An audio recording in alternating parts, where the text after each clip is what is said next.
Hello नमस्कार साथियों, example 91 में आपसे का स्वागत है दोस्तों एवं भाई एवं बहनों। आज हम लोग 2023-24 का सीटेट का दोस्तों सीडीपी पार्ट जो 2023 में पीवाईक्यू में पूछा गया प्रीवियस ईयर्स क्वेश्चन आंसर है दोस्तों, उसका सेट नंबर 5 हम डिस्कस कराने जा रहे हैं। जो भाई बहन नहीं देखे होंगे पीछे वाला 5-4 वीडियो दोस्तों, वो भाई बहन प्ले लिस्ट में जाइए और वहाँ से देखिए, 1 से 2 बार वीडियो देखिए। प्रत्येक वीडियो में 100 क्वेश्चन करवाया गया दोस्तों, मतलब रिवीजन कीजिए, फास्टली रिवीजन दोस्तों, क्योंकि आप सब तो पहले से भी पढ़ चुके होंगे। और जो भाई बहन एकदम नए होंगे वो पहले इसका थ्योरी देखिए, प्लेलिस्ट में जाइए। 3 पार्ट में थ्योरी दिया गया है, उस थ्योरी को पहले आप लोग पढ़िए बढ़िया से 1 से 2 बार या 3 बार। उसके बाद आप आइए ऑब्जेक्टिव क्वेश्चन बनाने पर दोस्तों, तब आइए प्रीवियस क्वेश्चन बनाने के लिए।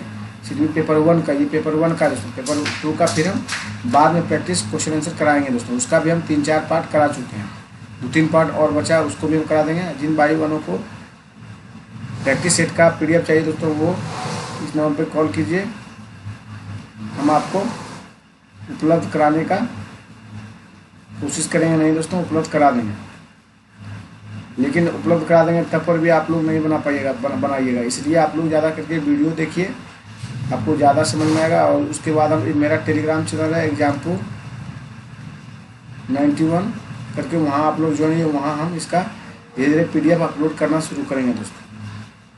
चलिए हम लोग आगे चलते हैं और वीडियो को अपने दोस्तों, अपने साथी, अपने बहन भाई जो भी है देंगे दोस्तों, उनको ज़रूर से ज़रूर इस वीडियो को शेयर कीजिए, उनके तक भी ये वीडियो पहुंचना चाहिए दोस्तों। और इस चैनल पे दोस्तों अभी जो बिहार से होंगे उनके लिए दोस्तों इस चैनल पे बिहार पुलिस का सेट प्रैक्टिस करवाया जाएगा दोस्तों। इस चैनल पे पहले दोस्तों बिहार पुलिस का जो जब से बिहार पुलिस एग्जाम हुआ तब से लेके अब तक जितना भी क्वेश्चन पूछा गया प्रीवियस ईयर से दोस्तों, PYQ दोस्तों, उसका क्वेश्चन आंसर कराया जाएगा घटना चक्र से दोस्तों। आप लोग उस वीडियो को देखिएगा ज़रूर से ज़रूर, बहुत जल्द इस पर स्टार्ट होने वाला है। और जो बिहार से हैं, जो भाई बहन बिहार से नहीं हैं, वो आपका सीटेट जिस तरह चल रहा है, प्रत्येक वीडियो आपको उस तरह मिलते रहेगा दोस्तों, और नोट्स भी उपलब्ध कराते जाएंगे। चलिए हम लोग स्टार्ट करते हैं आगे दोस्तों। चलिए आजा सेट नंबर 5 है, आप लोग ध्यान दीजिएगा। जो नहीं देखेंगे पीछे वाला जरूर से जरूर देख लीजिएगा। चलिए हम लोग स्टार्ट करते हैं 101 नंबर से दोस्तों। अपने विचारों का मौखिकरण जेम्स को दिए सवालों का जवाब ढूंढने में अक्सर मदद करता है। यह कथन क्या सुझाता है दोस्तों, एक बार फिर से देखिए। अपने विचारों का मौखिकीकरण जेम्स को दिए गए सवालों का जवाब ढूंढने में अक्सर मदद करता है। यह कथन क्या सुझाता है? यह कथन दोस्तों भाषा संज्ञान को सुसाधित करता है। देखिए, भाषा संज्ञान संबंधित नहीं, गलत है दोस्तों।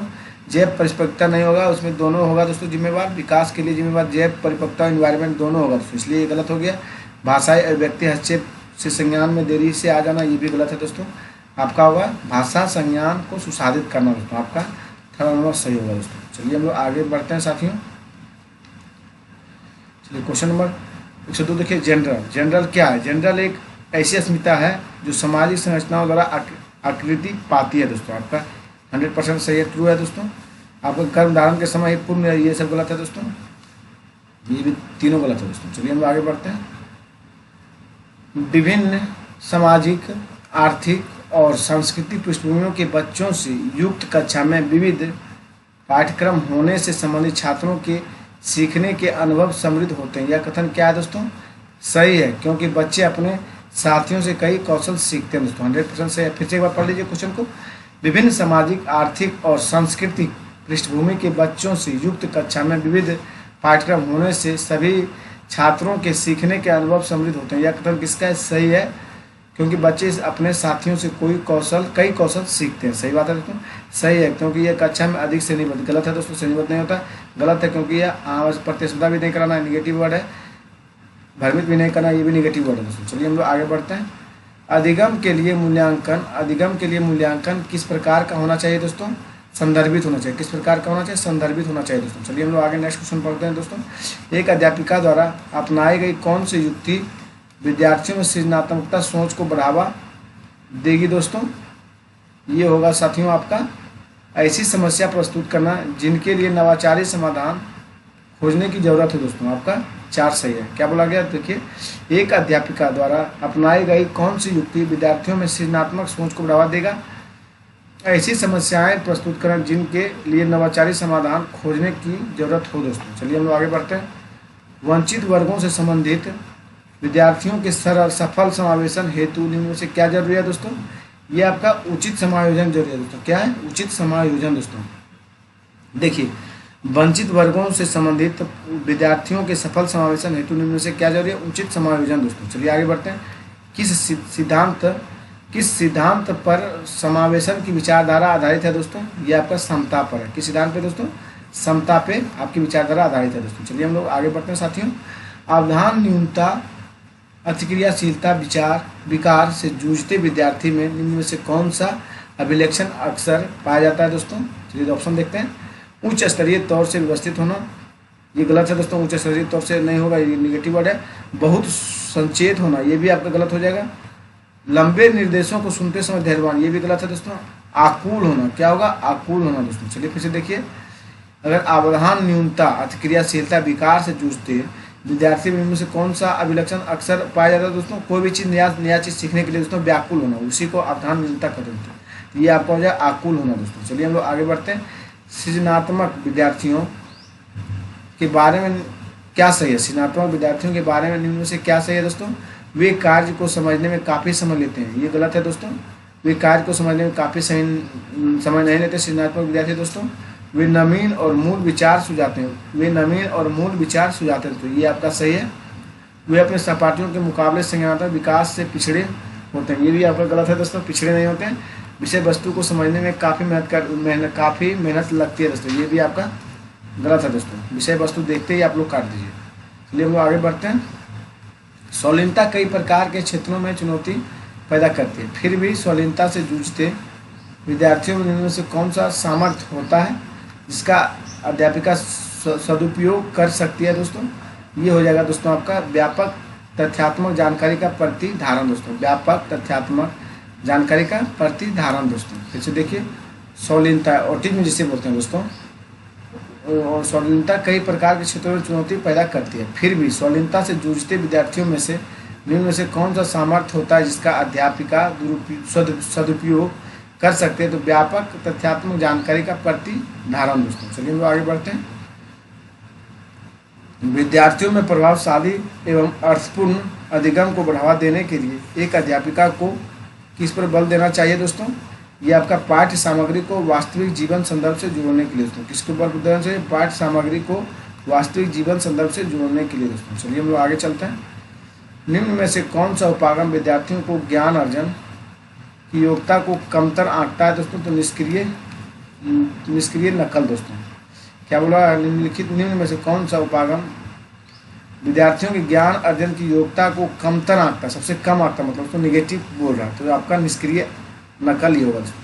खोजेगा पॉजिटिव वर्ड है, सहयोगात्मक पॉजिटिव वर्ड है, और सहज अनुमान लगाना पॉजिटिव है। दोस्तों लेकिन सबसे कम तर ऑप्शन में कौन है? तो आपका यही है। दोस्तों चलिए हम लोग आगे बढ़ते हैं साथियों। किसी नए संप्रदाय को पढ़ाने के समय एक अध्यापिका को विद्यार्थियों के पूर्व ज्ञान से सक्रिय करना चाहिए। दोस्तों एकदम सही है, 100% सही होगा। दोस्तों अधिगम अधिक प्रभावशाली होता है जब विषय वस्तु देखते ही आप लोग काटिए, जानकारी से संबंधित खंडों के लिए प्रस्तुत किया जाता है। तो आपका ये सही है साथियों, लेकिन आर आपका गलत है। चलिए हम लोग आगे बढ़ते हैं। अधिगम की आकृति डैश और डैश है, तो अधिगम की आकृति क्या होगी? दोस्तों सक्रिय होगा और सामाजिक होगा। आपका 1 नंबर सही है। दोस्तों क्या होगा? आपका अधिगम की आकृति सीखने की प्रकृति। दोस्तों पहले आपका सक्रिय होगा, फिर आपका सामाजिक होगा। दोस्तों आपका 1 नंबर 100% सही है। ये सब आपका गलत है, निष्क्रिय नहीं होगा। दोस्तों चलिए हम लोग आगे बढ़ते हैं। निम्न में से कौन सी युक्तियाँ समस्या समाधान के लिए प्रभावी है? दोस्तों स्मृति सहायक विधियाँ, अन्वेषण आपका है, स्मृति भी हो गया,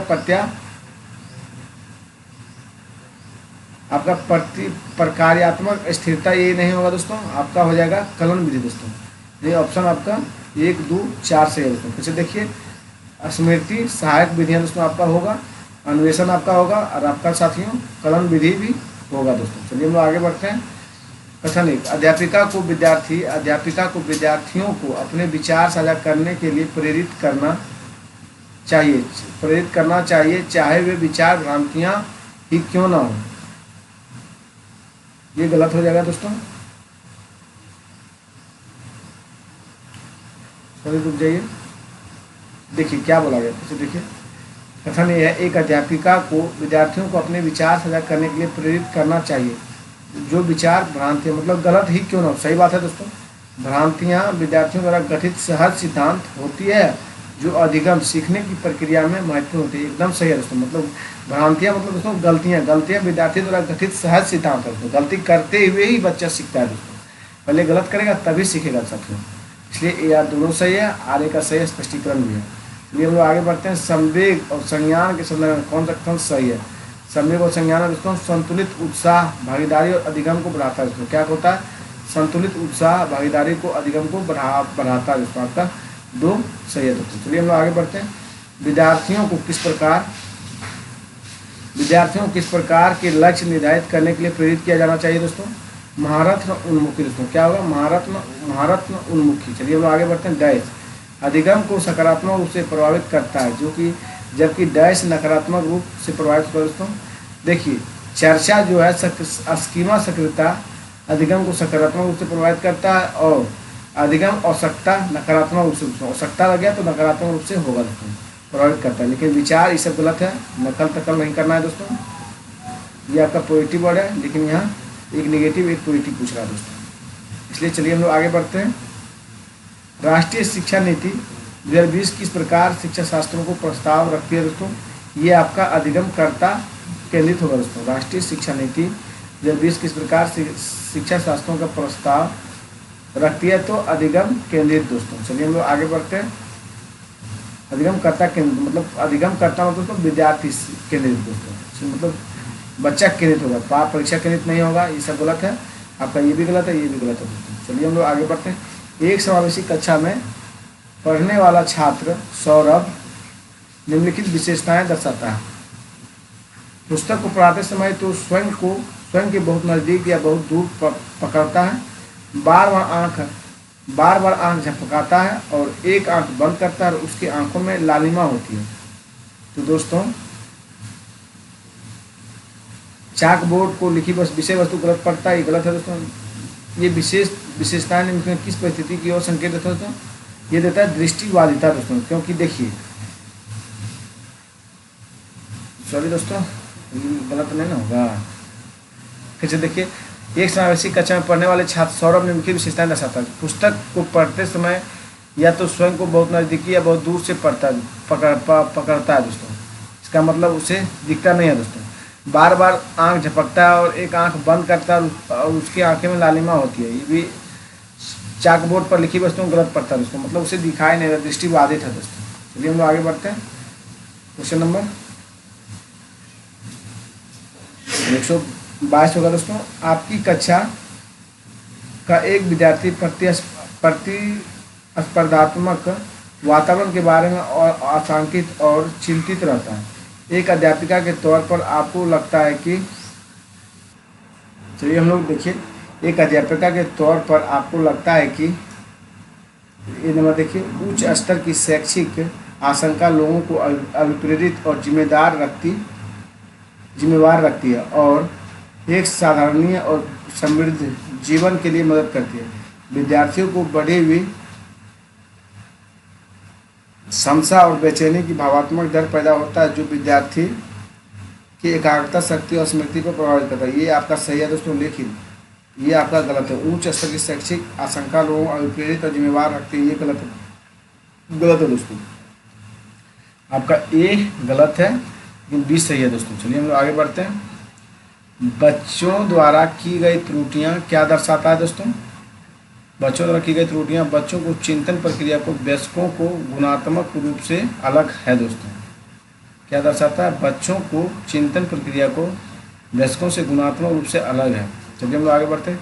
जिन प्याजे के सिद्धांत में क्रमबद्धता किस संदर्भ में प्रयोग हुआ है दोस्तों? जिन प्याजे के सिद्धांत में क्रमबद्धता किस संदर्भ में प्रयोग हुआ है? वस्तु को किसी एक आयाम जैसे लंबाई पर आधारित क्रम देना, दूसरे का परिप्रेक्ष्य लेने की क्षमता और चिंतन का वर्णनात्मक रूप जैसे कहानी कथन दोस्तों, ये आपका गलत है, ये भी आपका गलत है दोस्तों। आपका हो जाएगा एक सही है दोस्तों। वस्तुओं कि किसी आयाम जैसे लंबाई पर आधारित क्रम देना दोस्तों। चलिए हम लोग आगे बढ़ते हैं। राष्ट्रीय शिक्षा नीति 2020 निम्न में से कौन सा कथन प्रस्तावित है दोस्तों? ये बाल विद्यार्थियों के लिए बहुभाषी होने के उच्च संज्ञानात्मक लाभ दोस्तों, आपका तीसरा सही है दोस्तों। चलिए हम लोग आगे बढ़ते हैं। एक पेंसिल को पकड़ना डैश कौशल का उदाहरण है, जबकि फुटबॉल को धकेलना डैश कौशल का उदाहरण है दोस्तों। पेंसिल को पकड़ना एक सूक्ष्म गति कौशल है दोस्तों, और फुटबॉल को धकेलना ये सकल गति कौशल है दोस्तों। मतलब समझ गए। फाइन मोटर स्किल आपका क्या है?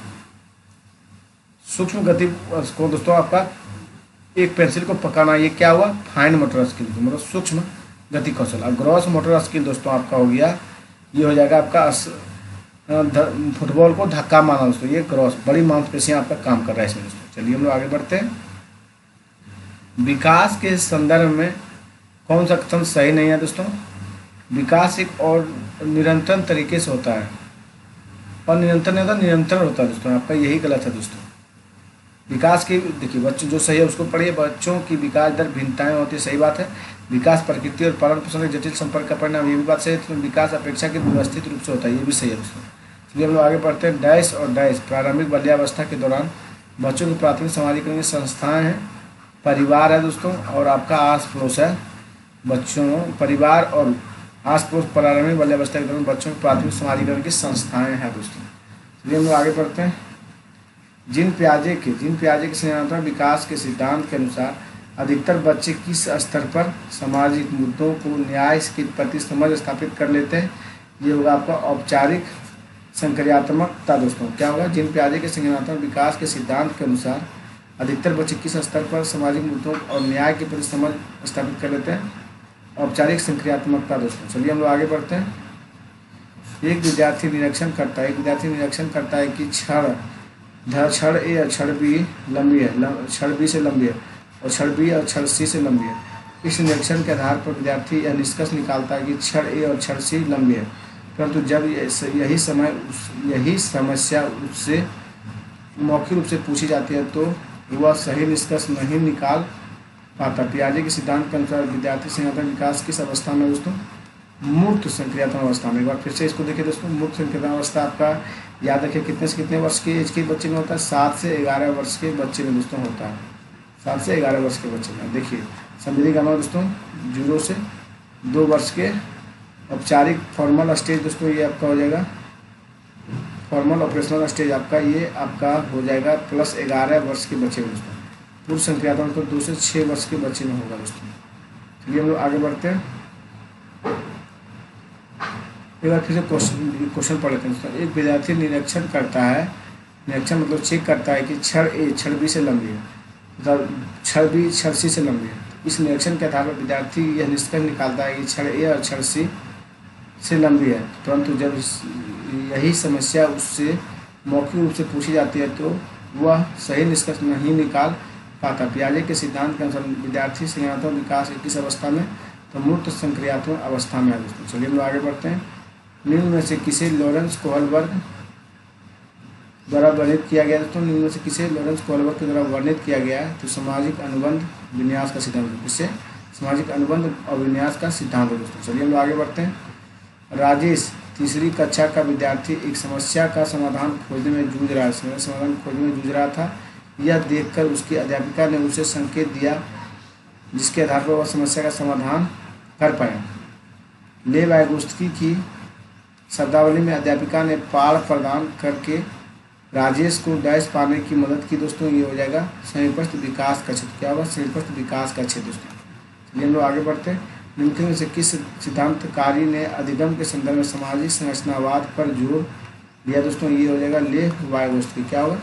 ले वाइगोत्स्की। सामाजिक संरचनावाद देखिए साथियों, भाइयों बहनों, आप लोग सीधा ले वाइगोत्स्की की ओर बढ़िए, आँख मूंद के मारिए। करके सिद्धांत, खोजिए अधिगम और सभागी अधिगम डैश कक्षा की विशेषताएं। तो ये क्या होगा? सक्रिय होगा दोस्तों। व्यवहारवादी नहीं है तो प्रगतिशील मारिए ना, प्रगतिशील होगा दोस्तों। करके सीखना, खोजिए अधिगम, सभागी अधिगम, एक डैश है प्रगतिशील शिक्षा की विशेषता है दोस्तों। ये हम लोग आगे बढ़ते हैं। राधिका एक खिलाड़ी होने के साथ साथ एक अच्छी नृत्यांगना भी है।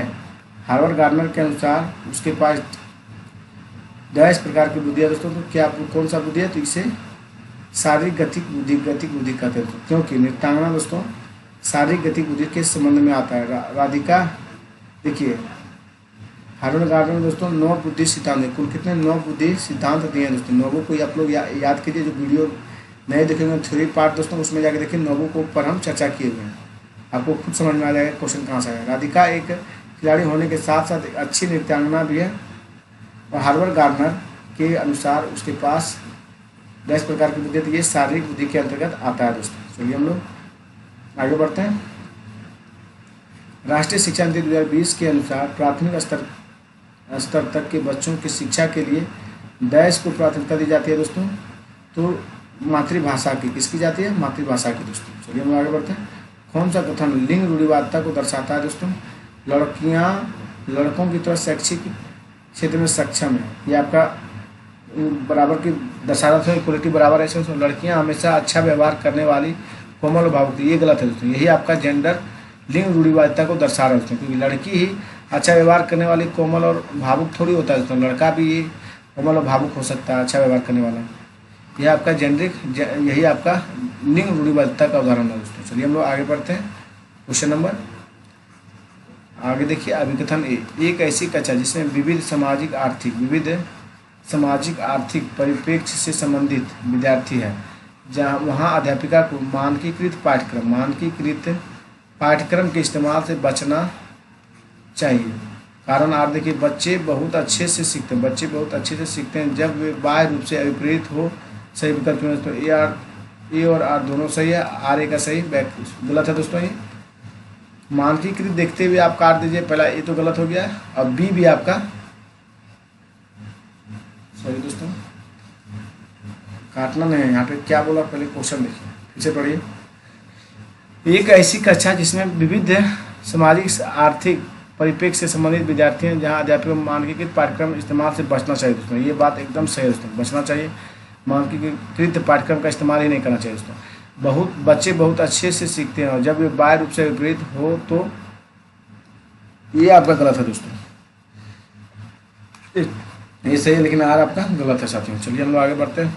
शिक्षक द्वारा निम्न से पूछा गया कौन सा प्रश्न बच्चों में सृजनात्मकता और समस्या समाधान कौशल को बढ़ावा देती है दोस्तों? ये होगा, अपने शहर में आप प्रदूषण पर नियंत्रण किस प्रकार कर सकते हैं दोस्तों? ये आपका सही है दोस्तों। अपने शहर में आप प्रदूषण पर नियंत्रण किस प्रकार कर सकते हैं? चलिए हम लोग आगे बढ़ते हैं। मूल्यांकन का मुख्य उद्देश्य क्या होना चाहिए दोस्तों? मूल्यांकन का मुख्य उद्देश्य क्या होना चाहिए?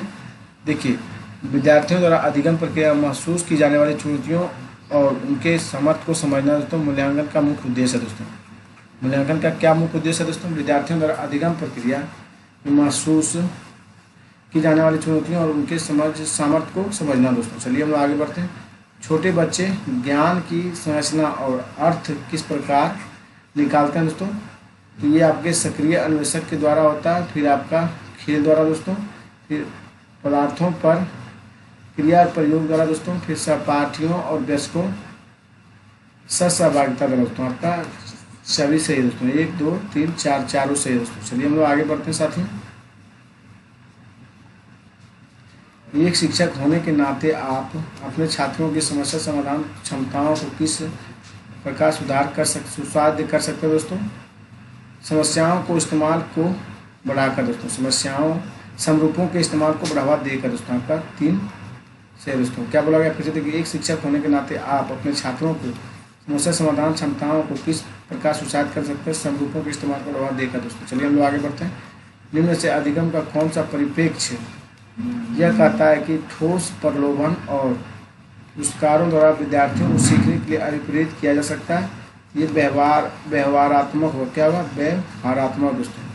चलिए हम लोग आगे बढ़ते हैं। विकास का डय सिद्धांत बताता है कि गामक कौशलों का विकास शरीर के मध्य से होकर आरंभ होने तक शरीर के सिर की ओर बढ़ता है दोस्तों। इसे कहते हैं अधोगामी। किसे क्या कहते हैं दोस्तों? प्रोक्सिमोडिस्टल कहते हैं। फिर से देखिए, विकास का डय सिद्धांत, विकास का अधोगामी सिद्धांत बताता है कि गामक कौशल का विकास शरीर के मध्य से आरंभ होकर शरीर के सिरों की ओर बढ़ता है दोस्तों, शरीर के सिरों की ओर बढ़ता है। चलिए हम लोग आगे बढ़ते हैं। निम्नलिखित में कौन सा चरण लॉरेंस कोहलबर्ग के द्वारा दिए गए नैतिक विकास के सिद्धांत को शामिल नहीं है दोस्तों? ये आपका होगा अपारंपरिक चरण दोस्तों। क्या होगा? अपारंपरिक चरण दोस्तों। चलिए हम लोग आगे बढ़ते हैं। समावेशी शिक्षा का क्या मतलब होता है दोस्तों? एक ऐसी स्कूली व्यवस्था स्थापित करना जहां सभी विद्यार्थियों की ज़रूरतों को पूर्ति हो दोस्तों। एक ऐसी स्कूली व्यवस्था स्थापित करना जहां सभी विद्यार्थियों की ज़रूरतों की पूर्ति हो दोस्तों, आपका बी होगा। चलिए हम लोग आगे बढ़ते हैं। एक विविधता वाली कक्षा में एक शिक्षक को क्या करना चाहिए दोस्तों? विद्यार्थियों की आवश्यकता के अनुसार विभिन्न शिक्षण अधिगम और मूल्यांकन विधियों का उपयोग करना चाहिए दोस्तों। आपका एक विविधता वाली कक्षा में एक शिक्षक को क्या करना चाहिए दोस्तों? विद्यार्थियों की आवश्यकता के अनुसार विभिन्न शिक्षण अधिगम और मूल्यांकन विधियों का उपयोग करना चाहिए दोस्तों। ये हम लोग आगे बढ़ते हैं। पठन विकल्प से जूझने वाले विद्यार्थी डैश और गुणज विकल्प से जूझने वाले विद्यार्थी डैश में सापेक्ष चुनौती महसूस करता है दोस्तों। पठन विकल्प से जूझने वाले विद्यार्थी वाचन में और गुणज विकल्प से जूझने वाले विद्यार्थी को लिखने और अंकों को हेर फेर करने में महसूस चुनौती होनी चाहिए दोस्तों। चलिए हम लोग आगे बढ़ते हैं। दृष्टिबाधिता से जूझते विद्यार्थी के सफल समावेशन हेतु एक अध्यापिका को क्या करना चाहिए दोस्तों? उसे जानकारी को प्रस्तुत करने के लिए मौखिक तरीके अपनाना चाहिए दोस्तों। क्या होगा? दृष्टिबाधिता से जूझते विद्यार्थी के सफल समावेशन हेतु एक अध्यापक को क्या करना चाहिए? जानकारी को प्रस्तुत करने के लिए मौखिक तरीके अपनाने चाहिए दोस्तों। चलिए हम लोग आगे बढ़ते हैं। प्रतिभाशाली विद्यार्थियों के संदर्भ में निम्न से क्या सही है दोस्तों? वे मानसिक क्रियाओं में परिवर्तनशील और लचीलापन दिखाते हैं दोस्तों। वे मानसिक क्रियाओं में परिवर्तनशील और लचीलापन दिखाते हैं। चलिए हम लोग आगे बढ़ते हैं। विकल्प ए, एक अध्यापिका को कक्षा में विद्यार्थियों के बीच सहभागिता और बातचीत और वैचारिक बहस को बढ़ावा देना चाहिए दोस्तों। बच्चे सामाजिक अंतःक्रिया द्वारा अपने वातावरण के अर्थ सृजन में सक्षम होते हैं दोस्तों। ये और आर दोनों सही है और आर ए की सही व्याख्या करता है दोस्तों। चलिए हम लोग आगे बढ़ते हैं। अधिगम एक सक्रिय प्रक्रिया जो एक सांस्कृतिक संदर्भ में होती है। इनमें से कौन सा दृष्टिकोण इस विचार में विश्वास रखता है दोस्तों? ये हो जाएगा सामाजिक संरचनावाद दोस्तों। क्या होगा? सामाजिक संरचनावाद दोस्तों। कौन सा एक नए संप्रदाय के अधिगम को बढ़ावा देता है दोस्तों? नए ज्ञान को विद्यार्थियों के पूर्व ज्ञान से जोड़ना दोस्तों। नए ज्ञान को विद्यार्थियों के पूर्व ज्ञान से जोड़ना दोस्तों। चलिए हम लोग आगे बढ़ते हैं। इनमें से कौन सा उपागम ज्ञान निर्माण में विद्यार्थियों की सक्रिय भूमिका को कम रूप से देखता है दोस्तों? ये हो जाएगा कंठस्थ स्मरण। क्या होगा? कंठस्थ स्मरण। यहाँ देखिए कैसे होगा, ये भी देखिए। सक्रिय भूमिका कमतर के रूप में आता है तब होगा इसमें। अगर कमतर नहीं रहता तो आपका खोजेगा अन्वेषण और खोजबीन इसमें, ये आपका तीनों ऑप्शन होता है दोस्तों। चलिए हम आगे साथ ही बढ़ते हैं। रेणुका हमेशा समस्या समाधान के विभिन्न पहलुओं पर विचार करके और अंत में कई सही समाधान ढूंढ लेती है। वह समस्या को हल करने के लिए डैश प्रकार का सोच उपयोग कर रही है दोस्तों। तो ये होगा अपसारी सोच। क्या होता है? डाइवर्जेंट दोस्तों। क्या होगा? डाइवर्जेंट। जैसे देखिए, रेणुका हमेशा समस्या समाधान के विभिन्न पहलुओं पर विचार करके और अंत में कई सही समाधान ढूंढ लेती है, लेकिन समस्या को हल करने के लिए डैश प्रकार का सोच उपयोग करे तो अपसारी दोस्तों। चलिए हम लोग आगे बढ़ते हैं। विद्यार्थियों द्वारा दी गई त्रुटियों से निपटने का सही तरीका क्या होता है दोस्तों? अधिगम कमियों के विश्लेषण करना, उनकी वजह से त्रुटि हुई और विद्यार्थियों को अनुसार सहायता प्रदान करना दोस्तों। आपका 4 सही है साथियों। चलिए हम लोग आगे बढ़ते हैं। ऐसी स्थिति में जब परिणाम अनिश्चित है लेकिन ध्यान और सफलता पर विद्यार्थी इनमें से किस संवेग का अनुभव करेंगे दोस्तों? ये होगा दुश्चिंता दोस्तों। किस पर? दुश्चिंता पर। चलिए हम लोग आगे बढ़ते हैं। विद्यार्थियों को किस तरह के लक्ष्य निर्धारित करने के लिए प्रेरित करना चाहिए दोस्तों? ये महारत्न उन्मुखी दोस्तों। क्या होगा? महारत्न उन्मुखी। अपनी स्वयं की चिंतन प्रक्रिया को जांचने और मूल्यांकन करने और तदनुसार परिवर्तित करने की योग्यता क्या कहलाती है साथियों? ये कहलाता है अधिसंज्ञान दोस्तों। मेटा कॉग्निशन कहलाता है प्रासंज्ञान दोस्तों। चलिए हम लोग आगे बढ़ते हैं। प्राथमिक कक्षाओं में किसी संप्रदाय को पढ़ाने के लिए निम्न से विषय वस्तु प्रस्तुति का कौन सा क्रम सर्वाधिक उपयुक्त है दोस्तों? ये आपका हो जाएगा मूर्त सामग्री और चित्र संकेत दोस्तों। क्या होगा? मूर्त सामग्री और चित्र संकेत साथियों। ये हम लोग आगे बढ़ते हैं। खिलौने के रूप में गुड़िया मिलने पर रोहन की प्रतिक्रिया थी, मुझे यह खिलौना पसंद नहीं है क्योंकि लड़के गुड़िया से नहीं खेलते। यह किसका उदाहरण था? जेंडर रूढ़िवादिता। तो किसका? जेंडर रूढ़िवादिता दोस्तों। चलिए हम आगे बढ़ते हैं। दृष्टिवादिता वाले विद्यार्थियों के लिए इनमें से कौन सी सामग्री लाभदायक नहीं होगी दोस्तों? ये आपका छोटे अक्षरों वाली पुस्तकें। कौन से नहीं? छोटे अक्षरों वाली पुस्तकें दोस्तों। चलिए हम आगे बढ़ते हैं।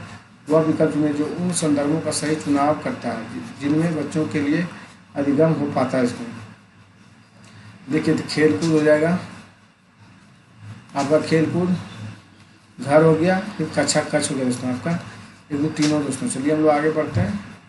कौन सा बाह्य प्रेरणा का एक उदाहरण दोस्तों? बाह्य अभिप्रेरणा का उदाहरण क्या है? पढ़ते चलिए हम लोग। अपने अधिगम को दृढ़ करने के लिए शोध करते समय अमन विभिन्न स्रोतों की सहायता करता है।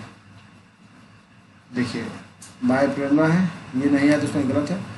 नगद इनाम पाने हेतु रेयन एक योजना के लिए विभिन्न स्रोतों की खोज करता है, ये आपका सही होता है क्योंकि खोजबीन करके ही विद्यार्थियों को सिखाने पर जोर दिया जाता है सीडीपी में दोस्तों। मतलब सीडीपी पार्ट जितना है दोस्तों, जितना जिसमें भी पेडागोगी है उसमें आप बच्चों को करा के सीखे, बच्चों के करने पर सीखने की पर जोर दिए दोस्तों। लेकिन यहाँ खोजबीन था तो इसलिए ये ऑप्शन सही हो गया दोस्तों। इसका देखिए सतारा अपने स्व संतोष, ये सब देखिए आपको गलत हो जाएगा, इससे पूरा ये सब गलत है दोस्तों। ये हम आगे बढ़ते हैं। कौन सा स्थूल कौशल के उपयोग का उदाहरण दोस्तों? स्थूल हो गया दोस्तों मोटा, मतलब बड़ी मांसपेशियां काम करेगा। देखिए एक पैर पर संतुलन करना, ये आपका बड़ी मांसपेशियां काम कर रहे हैं। एक पैर पर खड़ा होना बड़ी मांसपेशियां का काम है दोस्तों। चलिए हम आगे बढ़ते हैं। किस स्तर पर बच्चे में अपने आसपास की दुनिया के बारे में जीववादी दृष्टिकोण होता है? वे मानते हैं कि पेड़ पौधे और चलते हुए बादलों और लटकते पत्थरों की मनसाएँ और यादें हो सकती है। तो ये होगा पूर्व संक्रियात्मक अवस्था। क्या होगा? पूर्व संक्रियात्मक अवस्था। चलिए हम आगे बढ़ते हैं। हालांकि विकास के विभिन्न क्षेत्र विद्यार्थियों की योग्यता का वर्णन करते हुए पारस्परिकता करते हैं, फिर भी इनमें से विकास का कौन सा क्षेत्र मुख्य रूप से व्यक्तियों को अपने दूसरों के कार्यों और व्यवहारों को तर्क की प्रवृत्ति पर अध्ययन करता है दोस्तों? ये नैतिक विकास होगा। क्या होगा? नैतिक विकास। कैसे? देखिए हालांकि विकास के विभिन्न क्षेत्र विद्यार्थियों की योग्यताओं का वर्णन करते हुए पारस्परिकता करते हैं, फिर भी निम्न में से विकास का कौन सा क्षेत्र मुख्य रूप से व्यक्तियों के अपने और दूसरों के कार्यों के व्यवहारों पर तर्क की प्रवृत्ति का अध्ययन करता है? तो बहुत नैतिक विकास दोस्तों। चलिए हम लोग आगे बढ़ते हैं साथियों। विकास का कौन सा सिद्धांत बताता है कि विकास सिर से पैर तक होगा? तो ये सब तो बताता नहीं है दोस्तों। आपका विकास एक विशेष दिशा में आगे बढ़ता है। विकास क्या है दोस्तों? एक विशेष दिशा में आगे बढ़ती रहती है दोस्तों। चलिए हम लोग आगे बढ़ते हैं। अभिभावकों को बाल्यावस्था में देखभाल से संबंधित चर्चा में शामिल करना चाहिए। आपका ये सही है दोस्तों। बाल विकास प्रारंभिक परिवेश से प्रभावित होता है, दोनों से है दोस्तों। और आर दोनों से या आर एक सही व्याख्या कर रही है दोस्तों। चलिए हम लोग आगे बढ़ते हैं। जिन पियाजे के संज्ञानात्मक विकास सिद्धांत के अनुसार वर्ग समावेशन की अवधारणा बच्चों द्वारा किस चरण को दौरान प्राप्त की जाती है दोस्तों? ये होगा मूर्त संक्रियात्मक अवस्था। कहाँ पे दोस्तों? मूर्त संक्रियात्मकता पर दोस्तों। चलिए हम लोग आगे बढ़ते हैं। जिन पियाजे के संज्ञानात्मक विकास सिद्धांत के अनुसार किस चरण पर अधिकतर बच्चे परिकल्पना के रूप से सोचने लगते हैं दोस्तों? ये हो जाएगा औपचारिक संक्रियात्मक दोस्तों। जिन पियाजे के संज्ञानात्मक विकास सिद्धांत के अनुसार किस चरण में अधिकतर बच्चे परिकल्पनात्मक रूप से सोचने लगते हैं? तो औपचारिक संक्रियात्मक दोस्तों। चलिए आगे बढ़ते हैं। लेव वाइगोत्स्की के विचारों के अनुसार विद्यार्थियों के संयुक्त विकास का क्षेत्र पाने में मदद करने के लिए अध्यापकों को क्या करना चाहिए? ये दोस्तों आपका पाल हुआ। क्या करना चाहिए? पाल दोस्तों। चलिए लेव वाइगोत्स्की ने डैश विकास में वृद्धि हेतु डैश के इस्तेमाल को बल देता है दोस्तों संज्ञानात्मक। लेव वाइगोत्स्की ने संज्ञानात्मक और सांस्कृतिक उपकरणों पर इस्तेमाल को बल देता है दोस्तों। चलिए हम लोग आगे बढ़ते हैं। किसने बच्चों के नैतिक विकास के सिद्धांत का प्रस्ताव रखा दोस्तों? लॉरेंस कोलबर्ग ने रखा। किसने बच्चों के नैतिक विकास के सिद्धांत का प्रस्ताव रखा? लॉरेंस कोलबर्ग दोस्तों। चलिए हम आगे बढ़ते हैं। निम्नलिखित में से कौन सा व्यक्तिगत कारक है जो अधिगम को प्रभावित करता है दोस्तों? ये हो जाएगा अनुवांशिकता। क्या हुआ? अनुवांशिकता दोस्तों। क्रिया आधारित शिक्षण अधिगम को बाल केंद्रित माना जाता है। शिक्षण अधिगम प्रक्रिया में कोई भूमिका नहीं निभाता दोस्तों। या दोनों सही है, ये सही है दोस्तों, लेकिन आर गलत है आपका। ये सही है, लेकिन आर आपका गलत है दोस्तों। चलिए हम लोग आगे बढ़ते हैं। बहुबुद्धि सिद्धांत क्या? बहुबुद्धि सिद्धांत कहता है कि बुद्धि विभिन्न प्रकार की हो सकती है। तो बुद्धि जो है विभिन्न प्रकार की हो सकती है। चलिए हम लोग आगे बढ़ते हैं। लेव एगोस्टी की भाषा के किस प्रकार देखते हैं दोस्तों? भाषा एक सामाजिक उपकरण जो अधिगम को सुशासित करता है दोस्तों। भाषा क्या है? एक सामाजिक उपकरण जो अधिगम को सुशासित करता है दोस्तों। ये हम लोग आगे बढ़ते हैं। लड़कों के लिए नीले रंग के कपड़े और लड़कियों के लिए गुलाबी रंग के कपड़े खरीदने किसे बढ़ावा देता है दोस्तों? ये हो जाएगा आपका लिंग रूढ़िबद्धता दोस्तों। किसका? तो किस प्रकार लिंग रूढ़िबद्धता का दोस्तों। चलिए हम लोग आगे बढ़ते हैं। अंग्रेजी विषय की एक शिक्षिका सरिता ने यह देखा कि कक्षा में जो वो पढ़ाती है उसे सीखने के स्तर पर विद्यार्थी भिन्नताएँ देखते हैं। इसलिए सरिता को चाहिए कि वह सीखने में सुधार के लिए अपने शिक्षण में विभिन्न प्रकार के अनुभवों को शामिल करें दोस्तों। क्या हो गया? अंग्रेजी विषय की एक शिक्षिका सरिता ने यह देखा कि कक्षा में जो वह पढ़ाती है उसे खरीदने के स्तर पर विद्यार्थी की भिन्नताएँ दिखाती है। इसलिए सरिता को चाहिए कि वह सीखने में सुधार के लिए अपने शिक्षण में विभिन्न प्रकार के अनुभवों को शामिल करें। चलिए हम आगे बढ़ते हैं। मूल्यांकन का मुख्य उद्देश्य क्या होना चाहिए दोस्तों? विद्यार्थियों का अधिगम प्रगति। चलिए हम लोग नेक्स्ट क्वेश्चन की ओर बढ़ते हैं साथियों। मूल्यांकन की प्रक्रिया में विद्यार्थियों को शामिल करके मूल्यांकन की प्रकृति में किस प्रकार बदलाव आता है? तो अधिगम के लिए मूल्यांकन हो सकता है। अधिगम का मूल्यांकन और अधिगम के लिए मूल्यांकन हो सकता है दोस्तों। आपका एक सही है। चलिए हम लोग आगे बढ़ते हैं। राष्ट्रीय शिक्षा नीति 2020 क्या सिफारिश करता है दोस्तों? तो बहुभाषावाद सिफारिश करता है। राष्ट्रीय शिक्षा नीति 2020 क्या सिफारिश करता है? तो बहुभाषावाद साथियों। चलिए हम लोग नेक्स्ट क्वेश्चन की ओर। निम्न में से कौन सा सुविधाहीन और वंचित समूहों के शिक्षार्थियों को शामिल करने में मदद करता है दोस्तों? तो विविधता को महत्व गैर प्रशासनिक पाठ देखिए तो आपका विविधता का महत्व है। क्या बोला गया? कौन सा सुविधाहीन और वंचित समूहों को विद्यार्थियों को शामिल करने में मदद करता है? विविधता को महत्व दोस्तों। चलिए हम लोग आगे बढ़ते हैं। निम्नलिखित में कौन सी शैक्षणिक पद्धतियों और शिक्षण अधिगम प्रक्रिया में सकारात्मक योगदान नहीं देती है दोस्तों? तो ये होगा परीक्षा केंद्रित कठोर शिक्षण रणनीतियाँ। तो क्या होगा? परीक्षा केंद्रित कठोर शिक्षण रणनीतियाँ दोस्तों। एक विद्यार्थी जो अधिगम और सहायता महसूस कर रहा है वह क्या है दोस्तों? शैक्षणिक गतिविधियों से अलगाव रखेगा दोस्तों। शैक्षणिक गतिविधियों से अलगाव रहेगा।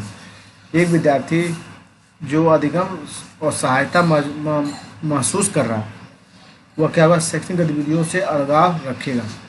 चलिए हम लोग आगे बढ़ते हैं। कौन सा सूक्ष्म कौशल के उपयोग का एक उदाहरण है? तो घसीट कर लिखना दोस्तों। क्या होगा? सूक्ष्म कौशल मतलब घसीटा मारना दोस्तों। बच्चे देखते हैं पहले पेन दीजिएगा तो घसीटा मारेगा दोस्तों। उसे ही हम लोग सूक्ष्म कौशल घसीटा लिखना दोस्तों होगा। खेल दौड़ना चलना कूदना ये सब मोटर स्किल का होगा दोस्तों। मतलब स्थूल कौशल का हो जाएगा, सूक्ष्म का नहीं होगा, ग्रॉस मोटर स्किल का हो जाएगा। ये हम लोग आगे बढ़ते हैं। हाशिए परिस्थिति वंचित वर्गों से आने वाले विद्यार्थियों को समावेशन में मदद करने के लिए एक अध्यापिका को क्या करनी चाहिए दोस्तों? सभी छात्रों के बीच अपनेपन की भावना को बढ़ावा देना चाहिए दोस्तों। क्या करना चाहिए? सभी छात्रों के बीच अपनेपन की भावना को बढ़ावा देना चाहिए। चलिए हम लोग आगे बढ़ते हैं। कक्षा में एक दृष्टिबाधिता से जूझते विद्यार्थी के समावेशन को बढ़ावा देने के लिए एक अध्यापिका को क्या करना चाहिए? जानकारी का मौखिक विवरण देना चाहिए दोस्तों। जानकारी का मौखिक विवरण देना चाहिए साथियों। ये हम लोग आगे बढ़ते हैं। एक विशिष्ट अधिगम और समर्था पठन विकल्प की क्या विशेषता है दोस्तों? लेख में बोध में कठिनाई। तो लेख के बोध में कठिनाई दोस्तों। वंचित समूहों से आने वाले बच्चों की सहायता के लिए स्कूल में निम्नलिखित में से कौन सी सुविधा प्रदान करने की आवश्यकता है दोस्तों? विषयों के चयन में लचीलापन प्रदान करना दोस्तों। विषयों के चयन में लचीलापन प्रदान करना साथियों। चलिए हम लोग आगे बढ़ते हैं साथियों। एक ट्विंकल अपने बाएं हाथ से लिखती है तो उसकी शिक्षिका को क्या करना चाहिए दोस्तों? उसे अपनी पसंद का प्रयोग करने दें। दोस्तों। एक अध्यापिका द्वारा विद्यार्थियों को समूह में काम करने और सहपाठियों संग चर्चा द्वारा सीखने की प्रोत्साहित करना। सही है दोस्तों। अधिगम एक सामाजिक प्रक्रिया, दोनों सही है दोस्तों। आपका ए भी सही है और आर भी सही है, व्याख्या भी सही है दोस्तों। चलिए हम लोग आगे बढ़ते हैं। प्रभावशाली और अर्थपूर्ण अधिगम को बढ़ावा देने के लिए निम्नलिखित किसका प्रयोग करना चाहिए? तो साथियों आपका हो जाएगा, देखिए उदाहरण हो जाएगा, गैर उदाहरण हो जाएगा और साथियों अनुपूरक हो जाएगा दोस्तों, तीनों हो जाएगा। नकारात्मक प्रलोभन नहीं होगा दोस्तों। आपका 1 2 3 सही है दोस्तों। फिर से देखिए, आपका उदाहरण हो गया, गैर उदाहरण हो गया और अनुपूरक हो गया दोस्तों, इसलिए आपका 1 2 3 सही है दोस्तों। चलिए हम लोग आगे बढ़ते हैं। एक संरचनावादी कक्षा में अधिगम को किस प्रकार देखा जाना चाहिए दोस्तों? वातावरण से सक्रिय पारस्परिकता संपर्क के परिणाम दोस्तों, वातावरण से सक्रिय पारस्परिकता संपर्क का परिणाम दोस्तों। कौन सी युक्ति विद्यार्थियों को जानकारी लंबे समय तक याद रखने में मदद करेगी? ये जानकारी से संबंधित दृश्य रूपक समरूप बनाना, जानकारी से संबंधित दृश्य रूपक और समरूप रूपक बनाना दोस्तों। चलिए हम लोग आगे बढ़ते हैं।